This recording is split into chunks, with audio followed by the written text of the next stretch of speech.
সুতমণি বললেন, ঠিক আছে, আমি এখন মার্কণ্ডেয় ঋষির কথাই তোমাদেরকে বলবো।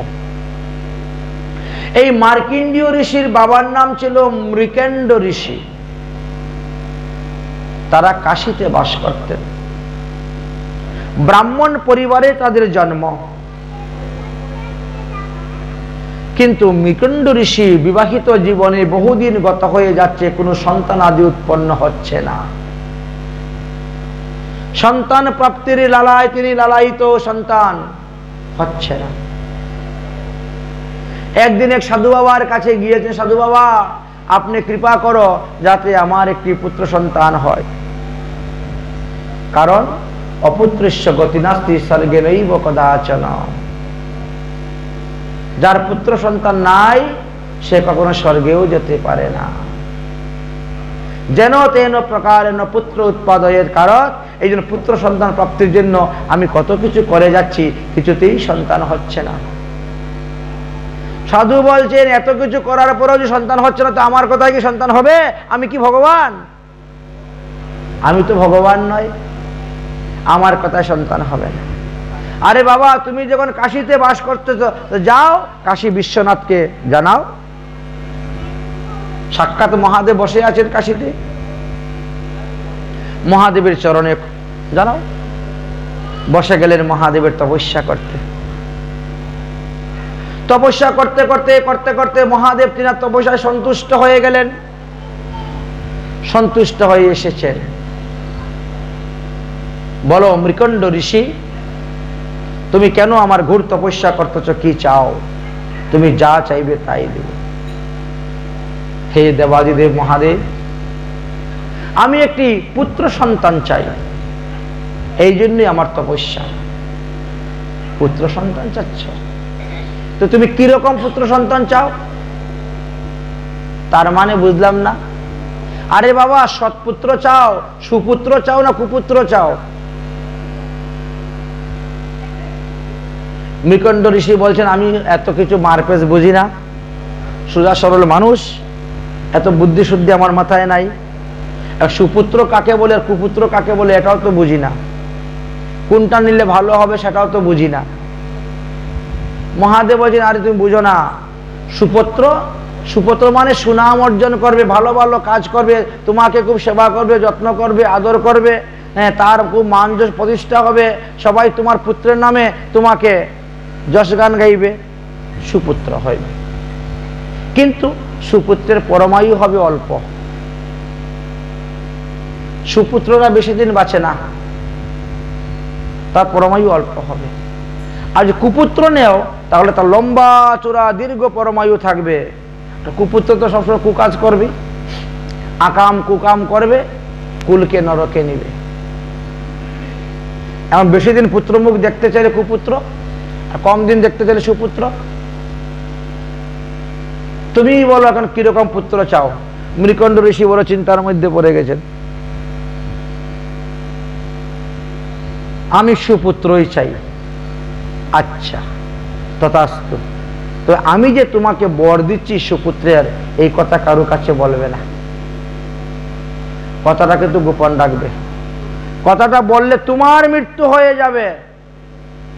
আমি তোমাকে বরদান করলাম, আমার বরে তোমার একটি সুপুত্র হইবে এবং তার বয়স হবে মাত্র 5 বৎসর। অন্তর্দান ভগবান। আর কথা বলার সুযোগই নেই। এখন তিনি বর হওয়ার পরে গিয়ে দেখেন, বাড়িতে গিয়ে দেখেন স্ত্রী গর্ভবতী হয়ে গেছেন। যথাসময়ে একটি সুসন্তান লাভ হয়েছে। আহা, সন্তানটাকে যে দেখে সেই পাগল হয়ে যায়, এমন সুন্দর সন্তান। 1 বছরের সন্তান হতে না হতেই সেই সন্তান এর প্রতি সবাই আকৃষ্ট হয়ে গেছে। 2 বছর 3 বছর হতে না হতেই সে পাড়ায় পাড়ায় টই টই করে ঘুরে বেড়ায়, দৌড়াদৌড়ি করে, সবাইকে আদর আপ্যায়ন ভালোবাসা। এত সুন্দর ছেলে, সবাইকে দণ্ডবোধ করে, প্রণাম করে, সবার কথা শুনে সবাইকে আদর করে, আপ্যায়ন করে। মানে ছেলের এই স্বভাব গুণ চরিত্র দেখে সবাই বিস্মিত, বাবা এইরকম ছেলে হয় না। সমস্ত কাশির মধ্যে একটা ছেলে হলেই হলো, এই হলো মার্কেন্ডীয়, মৃকণ্ড ঋষির পুত্র। ছেলেকে নিয়ে সবাই আনন্দ পাচ্ছে, ছেলেকে নিয়ে সবাই নাচানাচি কুদাকুদি আনন্দ করছে, গান করছে, নৃত্য করছে, কিন্তু বাবার মনে তো একটুকু দুঃখ শাসক নেই। ছেলের বয়স 3 বছর হয়ে গেছে, আর 2 বছর পরেই ছেলে মারা যাবে। সবাই মিলে খুব ছেলের জন্মতিথি পালন করছেন, ধুমধাম উৎসব করছেন, কিন্তু বাবার মনে দুঃখ। 4 বছর হয়ে গেছে, আর মাত্র 1 বছর বাকি আছে, তারপরে তো আমার ছেলে মারা যাবে। কি করা যায় উপায়? কিভাবে ছেলের আয়ু বৃদ্ধি করা যায়, সেই চিন্তায় তিনি অস্থির। একদিন এক মহাত্মার সঙ্গে তিনার সাক্ষাৎ। হে মহাত্মাজি, আপনি কৃপা করে বলুন তো, কি মন্ত্র জপ করলে, কি তপস্যা করলে আয়ু বৃদ্ধি করা যায়? তিনি বললেন যে বাবা, আয়ু বৃদ্ধি করতে গেলে কোন সিদ্ধ মহাপুরুষের কাছে যেতে হবে, কারণ সিদ্ধ মহাপুরুষের বাক্য ভগবানও ফেলতে পারেন না। যদি কোন সিদ্ধ মহাপুরুষকে গিয়ে আপনি দণ্ডবত প্রণাম করেন, আর সিদ্ধ মহাপুরুষ যদি বলে চিরঞ্জীবী ভব, হয়ে গেল, তাহলে সে 4 যুগের অমর হয়ে গেল, তাকে কেউ মারতেই পারবে না। আর ভগবানের বাক্য, ভক্তের বাক্য ভগবানও ফেলতে পারবেন না। অতএব আয়ু বৃদ্ধি করতে গেলে সিদ্ধ মহাত্মাদের সেবা করো, সিদ্ধ মহাত্মাদের চরণে যাও, দণ্ডবত প্রণাম করো। মৃকণ্ড ঋষি বলছেন, আমি তো জানি না আমাদের কাশীতে সিদ্ধ মহাত্মা কে আছেন, বা এই পৃথিবীর মধ্যে বর্তমানে সিদ্ধ মহাত্মা কে আছেন তা তো আমি জানি না। আপনি কৃপা করে বলুন, যত কষ্ট হোক না কেন আমি সেখানে যাব। সাধু বলছেন, সেটা তো আমিও জানি না। আবার শুরু হয়ে গেছে গোল মিটিং।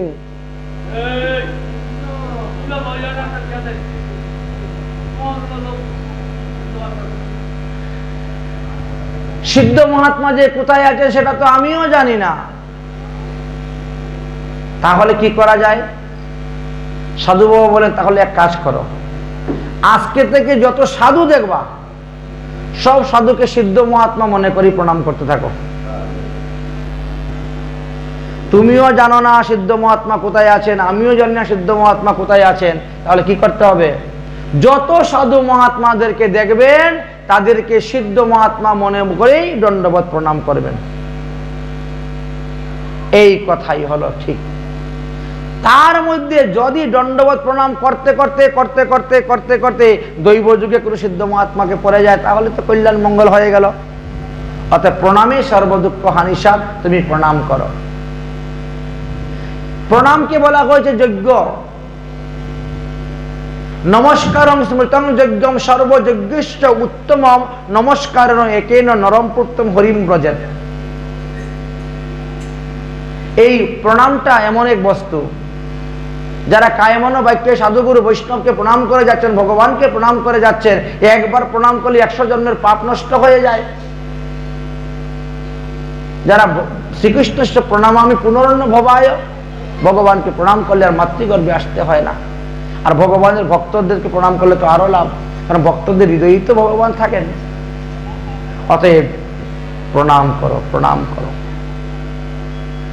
তিনি তখন কি করলেন? বাড়িতে আসলেন, বাড়িতে এসে গঙ্গা নদীর তটে একটা ঘর বানালেন। ঘর বানিয়ে পুত্রকে বলেন, হে পুত্র, নর নারী নিকলে জিতনে যুবা বৃদ্ধা और बाल বহু ব্রাজবাজি অনেক বংশুন পশু কর সাপ আবত দেইকত দূরে কর জোরি হাত পুন পুনি করো তো প্রণাম ধরি মহিমাত। কাশীবাসী তো, হে পুত্র, এই যে কুটিয়া বানিয়ে দিলাম, তুমি এই কুটিয়ায় থাকবে আর ভগবানের নাম সংকীর্তন করো। এই রাস্তা দিয়ে যত লোক যাবে সবাইকে তুমি দণ্ডবত প্রণাম করবে, চরণে ধরিয়ে প্রণাম করবে, মাথা মাটির মধ্যে ঠেকিয়ে প্রণাম করবে। ধরি ধরি মহিমাত। যদি মানুষ আসে মানুষকে প্রণাম করবে, পুরুষ আসলে পুরুষ, নারী আসলে নারী, বালক আসলে বালক, বৃদ্ধ আসলে বৃদ্ধ, এমনকি গরু, শকুর, গাধা, কুকুর যারা তোমার ঘরের সামনে দিয়ে যাবে তাদেরকে তুমি বের হয়ে প্রণাম করবে। ছেলে তো আজ্ঞাবহ ছেলে, সুপুত্র, তো বাবার কথা মেনে তিনি প্রণাম করতে শুরু করে দিয়েছে। তার বাবা সময়ে সময়ে এনে কুটিয়ার মধ্যে খাবার দেয়, এইখানে থাকো, এইখানে থেকে তুমি প্রণাম করো। কারণ এই গঙ্গাতে, কাশীতে স্নান করার জন্য বহু লোক আসে, সাধুসন্ত মহাত্মারা, তারপরে কাশী বিশ্বনাথ দেখার জন্য আসে, এই জন্য রাস্তার মধ্যে বসিয়ে দিয়েছেন, এইখানেই প্রণাম করবে, যত লোক আসবে। 5 বছর পূর্ণ হওয়ার মাত্র আর 4 দিন বাকি। 5 বছর পূর্ণ হওয়ার 4 দিন বাকি। তিনার তোর ঘুম আসছে না, 4 দিন পরে আমার ছেলে মারা যাবে। এখন পর্যন্ত এমন কোন সাধু মহাত্মা পেলাম না চিরঞ্জীবী ভব বলে আশীর্বাদ দিতে। চিন্তার মধ্যে পড়ে আছে। ছেলের জন্য খাবার নিয়ে গিয়েছেন, ছেলে এই নাও প্রসাদ পাও, খাওয়া দাওয়া করো। এমন সময় দেখা যায় বেশ কয়েকজন সাধু আসতেছে। ছেলে বলছে, বাবা ওই দেখো সাধু আসতেছে, আমি পরে খাবো, আগে প্রণামটা করে নেই। খেতে খেতে যদি সাধু চলে যায় তাহলে প্রণাম করা হবে না। খাবারকে রেখে দিয়ে দৌড়ে গিয়েছেন, সাধু বাবা দণ্ডবত প্রণাম। সাধুর মুখে দিয়ে বেরিয়ে গেছে ফিসকে, চিরঞ্জীবী ভব। মাত্র 4 দিন বাকি পরমায়ু, বেরিয়ে গেছে। কথাটা শুনে সঙ্গে সঙ্গে মৃকণ্ড ঋষি ঘর থেকে দৌড়ে বেরিয়েছেন। আপনাদের বাক্য যেন সত্য হয়, হে মহাত্মা, আপনাদের বাক্য যেন সত্য হয়, আপনাদের বাক্য যেন সত্য হয়। পাগলের মতন পরে লুটে মুটে পরে হাউ মাউ করে কান্না শুরু করছেন। এই কি তুমি কাঁদছো কেন? আমরা সাধু শান্ত মহাত্মা, আমাদের বাক্য কখনো মিথ্যা হয় না। আমরা যাকে যা বলি তাই হয় সত্য। তুমি আমাদেরকে চিনো? না মহারাজ, আপনাদেরকে তো চিনি না, জীবনে কোনোদিন দেখি নাই। আমরা হলাম সপ্ত ঋষি। পৃথিবীতে ভ্রমণ করার জন্য মনুষ্য রূপ ধারণ করে, আমরা সাধু রূপ ধারণ করে ঘুরতে বেরিয়েছি। আমরা হলাম সপ্ত ঋষি। সর্বনাশ মহারাজ, কিন্তু আমার ছেলের পরমায়ু যে মাত্র 4 দিন। আমার ছেলের পরমায়ু মাত্র 4 দিন, আর আপনারা বলছেন চিরঞ্জীবী ভব। এ কেমন করে সম্ভব? সপ্ত ঋষিরা বললেন, তুমি জানলে কেমন করে তোমার ছেলের পরমায়ু 4 দিন? বলে এক দেবতায় বলে গিয়েছেন, সেই দেবতায় নিষেধ করেছেন তার নাম বলা যাবে না। আচ্ছা ঠিক আছে, 4 দিন পরে তোমার ছেলে মারা যাবে। হ্যাঁ, একেবারে নিশ্চিত। কিন্তু আপনাদের আশীর্বাদ যদি ফলবতী হয় তাহলে বেঁচে যাবে। আপনারা তো চিরঞ্জীবী ভব বলে আশীর্বাদ দিয়েছেন, তাহলে ঠিক আছে। সপ্ত ঋষিরা চিন্তা করলেন, মানুষের কপালের ভাগ্য রেখা লিখেন তো ব্রহ্মা। ব্রহ্মাই তো এসে লিখেন 6 দিনের দিন সবার কপালে, কার কপালে কি আছে। তাহলে এখন ব্রহ্মার কাছে নিয়ে যাই, দেখি কিছু করা যায় কি না। 4 দিন পরে তো সে মরে যাবে। শুনেন ব্রাহ্মণ ঠাকুর, আপনার ছেলেকে আমাদের কাছে দান করে দেন। যদি আপনার ছেলে বেঁচে যায়, 4 দিন পরে এনে আপনার ছেলেকে আপনার কাছে দিয়ে দিব। আর যদি ছেলে মরে যায় তাহলে আমরাই তার সৎকার কাজ করব। আপনার কাছে থাকলেও সে তো 4 দিন পরে মারা যাবে, আপনি তো তাকে বাঁচাতে পারবেন না। কিন্তু আমরা একটু চেষ্টা করি, দেখি তাকে বাঁচাতে পারি কিনা। অতএব আমাদের হস্তে তাকে দান করে দাও। মার্কণ্ডেয় ঋষি পুত্রকে দান করে দিলেন। দান করার সঙ্গে সঙ্গেই সপ্ত ঋষি তাকে দীক্ষা দিয়ে দিলেন। দিয়ে তাকে বেশাশ্রয় করে দিলেন, সন্ন্যাস আশ্রম দিয়ে দিলেন। কারণ সন্ন্যাস গ্রহণ করার পরে সে যদি মারা যায়, তার শ্রাদ্ধ করতে হবে না, তার পিণ্ডিদান দিতে হবে না, তার তর্পণ করতে হবে না। নিজের স্বশক্তি প্রয়োগ করে বলছেন, চল তুই আমাদের সঙ্গে। মার্কেন্ডীয় ঋষিকে নিয়ে চলে গিয়েছেন একেবারে ব্রহ্মলোকে। সপ্তঋষিরা তাদের তপস্যা বলে তাকে নিয়ে রওনা হয়ে গেছে। সেখানে গিয়ে ব্রহ্মাকে প্রণাম করছেন। সৃষ্টিকর্তা ব্রহ্মা, দণ্ডবত প্রণাম। ব্রহ্মা বলছেন, চিরঞ্জীবী ভব। সপ্তঋষিরা তখন হাসছে, এই দুষ্টু পাগলের মতো হাসছিস কেন? হাসবো না? এই যে ছেলেটা আমাদের সঙ্গে এসেছে, এই যে ছেলেটা আমাদের সঙ্গে এসেছে, তার তো পরমায়ু আর 3 দিন আছে। একদিন তো চলে গেছে যেতেই, তার পরমায়ু আর 3 দিন আছে, আর আপনি বলছেন চিরঞ্জীবী ভব। ব্রহ্মা বলছেন, এর পরমায়ু 3 দিন আছে, তোমাকে কে বললো? কে বলবে? ওর বাবা বলেছে। ওর বাবাকে কে বললো? ও কোন দেবতা বলেছে। আচ্ছা তাই নাকি? দেখি তো, আমার কাছে নিয়ে আসতো, আমি তো সবার কপালে লিখি, আমার কাছে নিয়ে আসে। ব্রহ্মা এখন কপালটা করেছে, সর্বনাশ। সত্যি তো 5 বছর পূর্ণ হওয়ার আর 3 দিন বাকি আছে, এইবার কি করা যায়? এইবার আপনার বাক্য আপনি সামলান। আপনি নিজের হাতে লিখেছেন তার পরমায়ু 5 বছর, আর আপনি এখন বর দিয়েছেন চিরঞ্জীবী ভব, আর আয়ু আছে মাত্র 3 দিন 5 বছর পূর্ণ হওয়ার। এখন আপনার লিখিত সংবিধান আর মৌখিক সংবিধান দুটা কেমন করে সামঞ্জস্য করবেন করুন। ব্রহ্মা এখন চিন্তার মধ্যে পড়ে গেছে, সর্বনাশ, এইবার আমি কি করি? সত্যি তো আমি তো লিখেছি আমার হাতে তার কপালে 5 বছর পরমায়ু, আর মাত্র 3 দিন বাকি আছে। সপ্তঋষিরা বললেন, একবার বলেন তো তাকে আশীর্বাদটা দিয়েছে কে 5 বছরের? বললেন যে মহাদেব। বলে তাহলে মহাদেবের কাছে চলো। ব্রহ্মা বলছেন, তাহলে তোমরা যাও, আমি আসতেছি পিছনে। সপ্তঋষিকে দিয়ে, মার্কেন্ডীয় ঋষিকে দিয়ে কৈলাসে পাঠাই দিলেন। সে কিন্তু সপ্তঋষির ভজন শক্তিতে যাচ্ছে, তার শক্তি তো নেই। কৈলাসে গিয়ে উপস্থিত, গিয়ে সবাই প্রণাম করছেন। দেবাদিদেব মহাদেব, দণ্ডবত প্রণাম। মহাদেব বলছেন, চিরঞ্জীবী ভব। ব্রহ্মা পিছনে এসে হাততালি দিয়ে হাসে, বাবা বেঁচে গেলাম, বেঁচে গেলাম, বেঁচে গেলাম।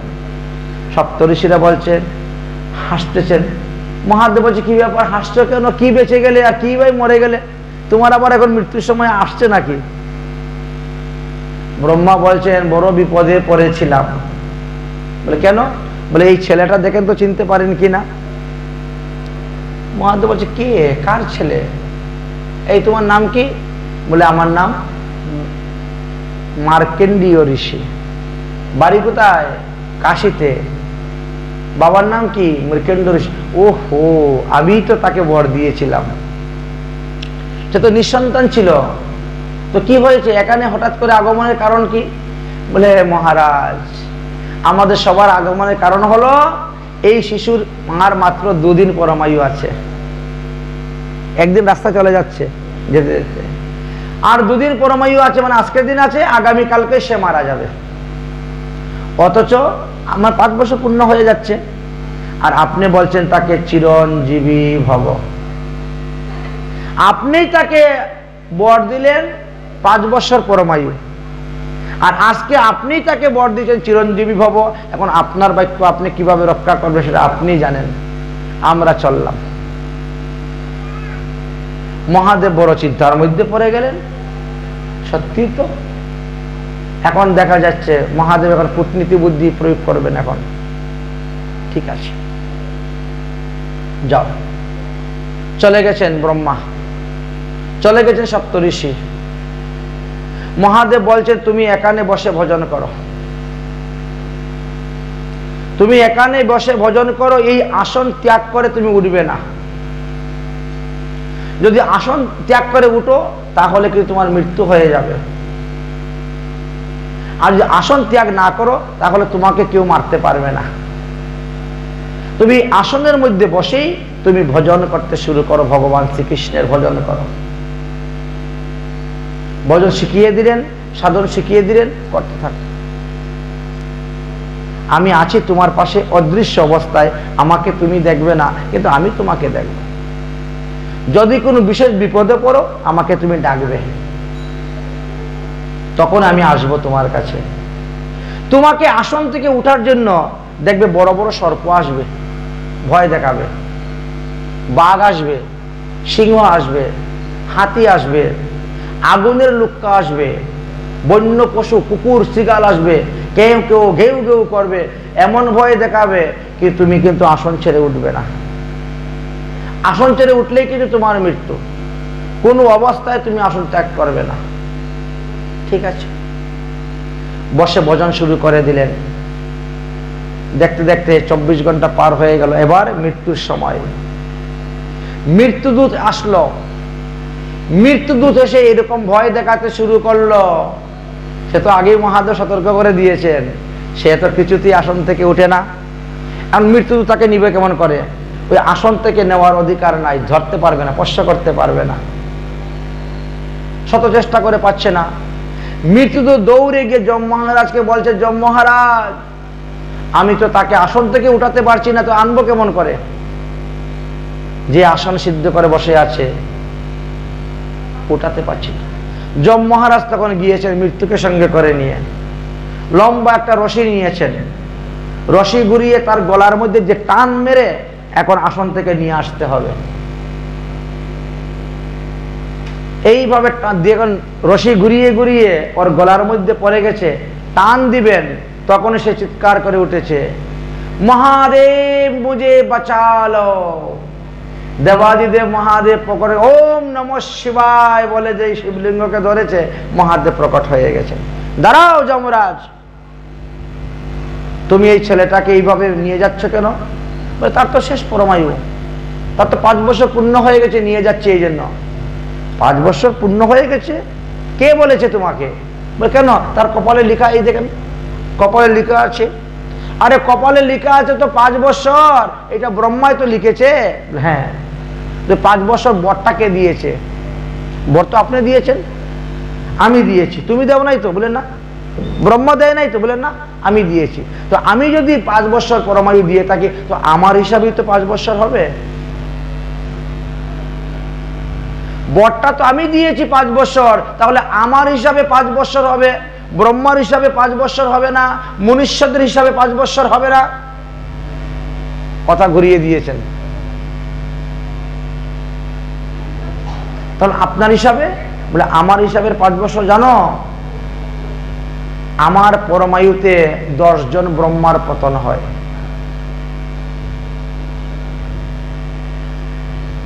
ब्रह्मा जी को आयु बीते कल्प अनेक 10 ब्रह्मा बीतने बीते ओ আমার একদিনে মহাদেব বলছেন আমার এক দিবসে 10 জন ব্রহ্মার জন্ম হয়, 10 জন ব্রহ্মার পতন হয়। আর ব্রহ্মার এক দিবসে 14 জন ইন্দ্রের জন্ম হয়, 14 জন ব্রহ্মার পতন হয়। এ 14 জন ইন্দ্রের পতন হচ্ছে ব্রহ্মার এক দিবসে।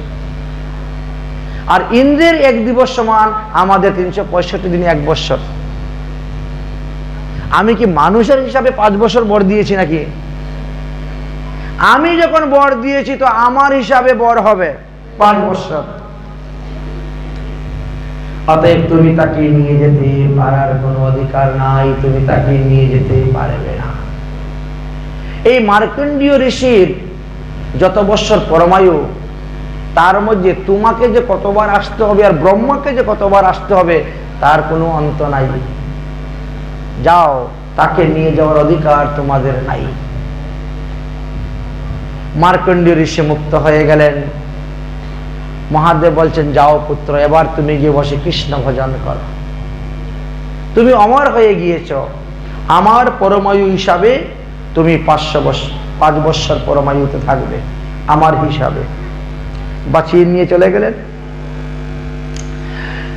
তো সাধু সঙ্গের কি মহিমা, সাধু সঙ্গের দ্বারা সদ্গুরু চরণাশ্রয়ের মহিমাটা কি প্রমাণ দেখালেন।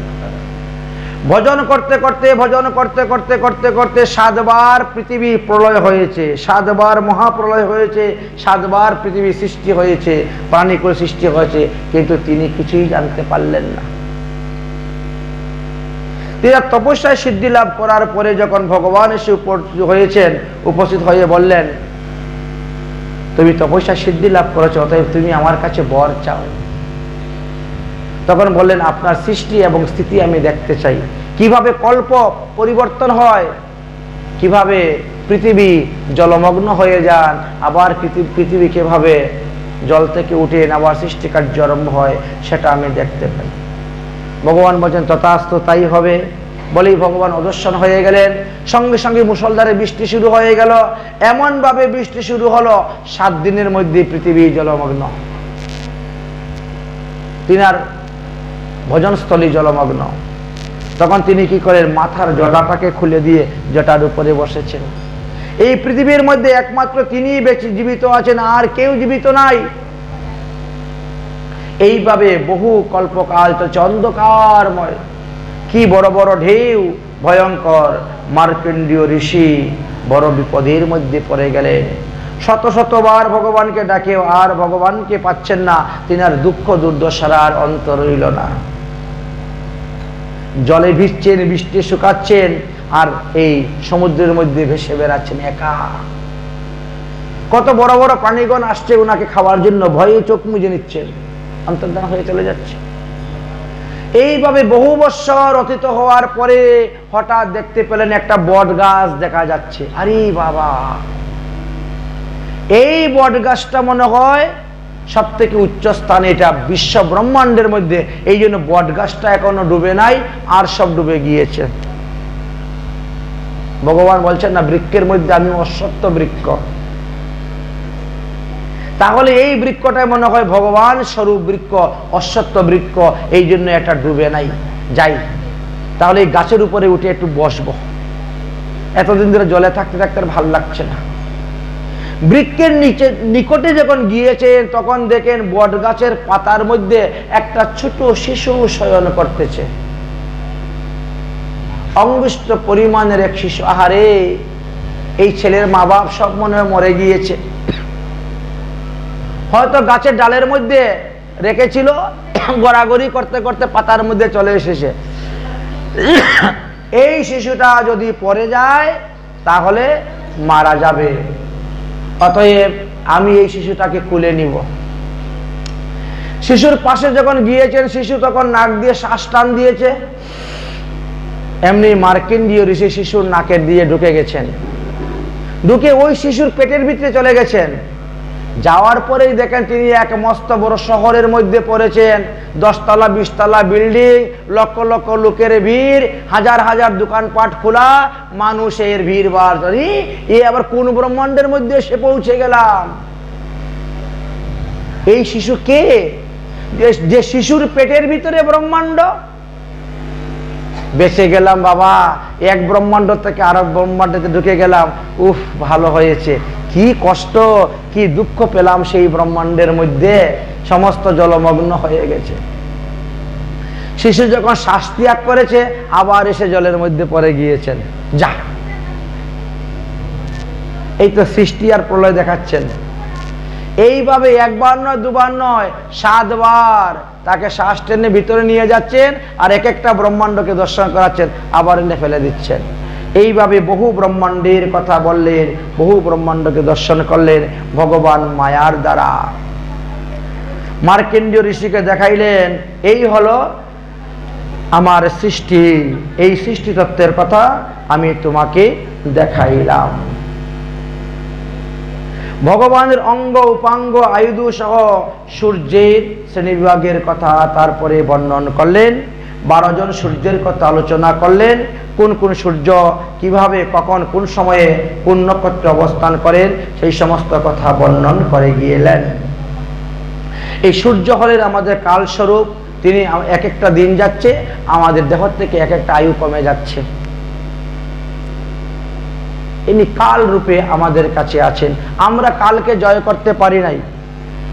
কালকে যিনি জয় করতে পেরেছেন, তিনি অমর হতে পেরেছেন। হনুমান কালকে জয় করতে পেরেছেন। কিন্তু আমরা তো আর কালকে জয় করতে পারি নাই। তাই বলছেন এই সূর্য। আমাদের পরম গুরুদেব আমার 78 শত শ্রী শ্রী কুঞ্জবিহারীদাস বাবাজি মহারাজ, তিনি একখানা গ্রন্থ লিখেছেন ভবকূপে জীবের গতি। সেটার মধ্যে খুব সুন্দর একটা চিত্র লিখে দিয়েছেন। যে গ্রন্থটা পাঠ করার পরে আমার গুরুদেব মাস্টারি চাকরি ছেড়ে দিয়ে তিনার সঙ্গে দেখা করার জন্য রাধাকুণ্ডে গিয়েছিলেন, এমনই গ্রন্থ ভবকূপে জীবের গতি। সেখানে উনি চিত্র অঙ্কন করে করে দেখাতেন। তো সেখানে কি দেখাচ্ছেন, এক রাজা পশু শিকার করতে গিয়েছে। পশু শিকার করতে গিয়ে হরিণের পিছনে দৌড়তে দৌড়তে এক কুয়ার মধ্যে পড়ে গেছে। কিন্তু কুয়ার মধ্যে যখন পড়বে তখন ওই পাশের গাছ ছিল, গাছের মধ্যে ধরে ফেলছে। ওই কুয়ার ভিতরে গাছ উঠে তো অনেক সময়, আগাছা বট গাছ টস গাছ উঠে যায়, তো ধরে ফেলেছে, মানে একেবারে কুয়ার গভীর জলের মধ্যে যায়নি। এবার নিচের দিকে তাকিয়ে দেখে একটি অজগর সর্প, বুঝেছেন? ওরে বাবারে, জলের মধ্যে পড়লেই অজগর সর্প খেয়ে ফেলবে, অতএব যেভাবেই হোক আমাকে গাছের মধ্যে ঝুলে থাকতে হবে, থেকে আস্তে আস্তে উপর দিকে উঠতে হবে। যেই উপর দিকে উঠতে গিয়েছে তখন দেখে এক বাঘ এসেছে খাওয়ার জন্য। উপরে গেলে বাঘে খাবে আর নিচে পড়লে অজগর সর্পে খাবে। এখন সে কি করবে, ওই গাছের মধ্যে ঝুলে ঝুলে আছে। আর গাছের মধ্যে ঝুলে থাকবেন বাবা কতদিন? হঠাৎ করে চেয়ে দেখে একটা সাদা ইঁদুর এসে এই দিকের গাছের গুড়া কাটতেছে, আর একদিকে কালো ইঁদুর এসে ওই দিকের গাছের গুড়া কাটতে শুরু করে দিয়েছে। গাছের গুড়ার থেকে মাটি সরিয়ে গেলেই তো গাছ পড়ে যাবে, আর তার মধ্যে কুয়ার মধ্যে গাছ, কুয়ার মধ্যে তো মাটি ফেলা সহজ। ইঁদুরে মাটি করতে শুরু করেছে, কোথায় আর যাচ্ছে না। গাছের আস্তে আস্তে কি হয়েছে, এই দিকের গাছের ডাল ওই দিকে নেমে যাচ্ছে, ওই দিকের গাছের ডাল এই দিকে নেমে যাচ্ছে। গাছ মানে মানুষের ওজনে ভারে। ওই গাছের মধ্যে একটা মৌমাছির বাসা ছিল, থাকছিল। আর গাছের ডালে ডালে আঘাত পেয়ে ওখান থেকে ট্যাপ ট্যাপ করে রস পড়তে শুরু করেছে। সেই বেচারা তখন জিহ্বা বের করে রস খেতে শুরু করে দিয়েছে। মৌমাছি মধুপান।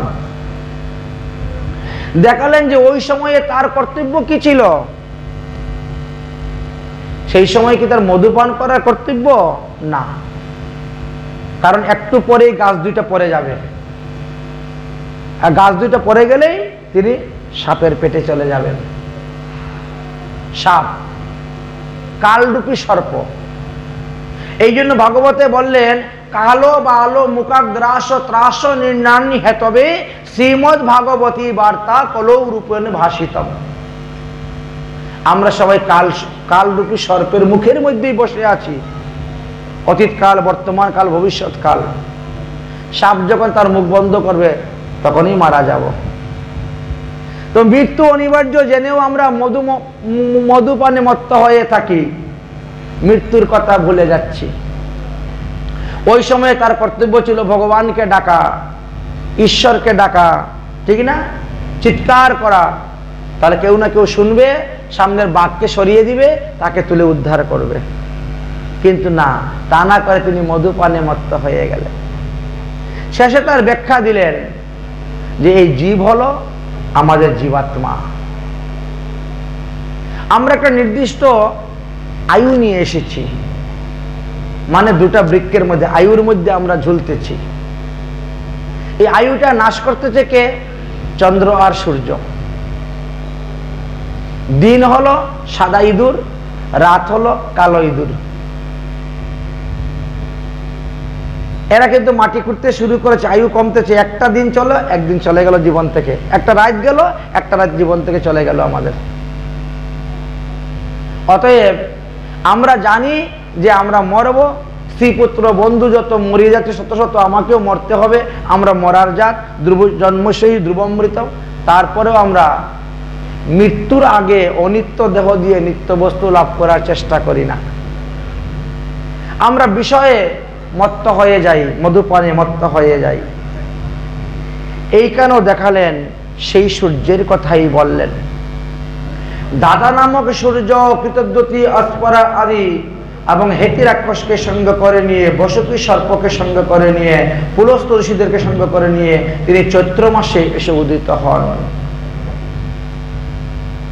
অর্জমা নামক সূর্যের কথা বললে তিনি বৈশাখ মাসে আসেন। মিত্র নামক সূর্য তিনি জ্যৈষ্ঠ মাসে আসেন। বরুণ নামক সূর্য আষাঢ় মাসেতে আসেন। ইন্দ্র নামক সূর্যদেব তিনি কার্তিক মাসে আসেন, আশ্বিন মাসে আসেন। ভাদ্র মাসে যে সূর্য আসেন তিনার নাম হল বিভীষণ নামক সূর্য। এইভাবে এক এক মাসের কথা বললেন। মাঘ মাসে যে সূর্য আসেন তিনার নাম পুষ্য নামক সূর্য। ফাল্গুন মাসে যে সূর্য আসেন তিনার নাম পর্জন নামক সূর্য। অগ্রহায়ণ মাসে যে সূর্য আসেন তিনার নাম হলো কশ্যপ। মার্গশীর্ষ মাসী সূর্যি অংশু নামক সূর্য। পৌষ মাসে যে সূর্য আসেন তিনার নাম হলো ভগ নামক সূর্য। এইভাবে এক একজন সূর্যের নাম কথা বর্ণন করেছেন। এইবার সুতমুনি বলছেন, হে শৌনকাদি ঋষিগণ, তোমাদের সমস্ত প্রশ্নের উত্তর দেওয়া হয়ে গেছে, এবার আমি ভাগবত বিশ্রাম করব। তারা বলছেন, ভাগবত যখন বিশ্রাম করবেন, এখন ভাগবতের আরেকটু আমাদের স্মরণ করিয়ে দেন, কোন কোন দিন আপনি কি কি বিষয় নিয়ে আলোচনা করেছিলেন। সেটাকেই বলা হয়েছে সংক্ষিপ্ত ভাগবত সূচি বা ভাগবত ক্রম, যেটাকে শ্রবণ করলে পরে আমরা 7 দিনের ভাগবত পাঠের ফল লাভ করতে পারি। সুতমুনি বললেন, হে শৌনকাদি ঋষিগণ, প্রথম দিবসেই আমরা পরীক্ষিতের জন্মকথা, সুখদেবের জন্মকথা, ব্যাসের জন্মকথা, বিদুরের জন্মকথা, ব্রহ্মার জন্মকথা, নারদের জন্মকথা, পৃথিবী সৃষ্টি জন্মকথা এবং বরাহ ভগবানের আবির্ভাবের কথা, হিরণ্যকশিপু বধের কথা, হিরণ্যাক্ষ বধ, জয় বিজয়ের কথা বিস্তারিতভাবে আমরা আস্বাদন করেছি। দ্বিতীয় দিবসে স্বয়ম্ভু মনু শতরূপার বংশধরের কথা আলোচনা হয়েছিল। কর্দম ঋষি এবং দেবহূতির মধ্যে বিবাহ, কপিল ভগবানের জন্ম,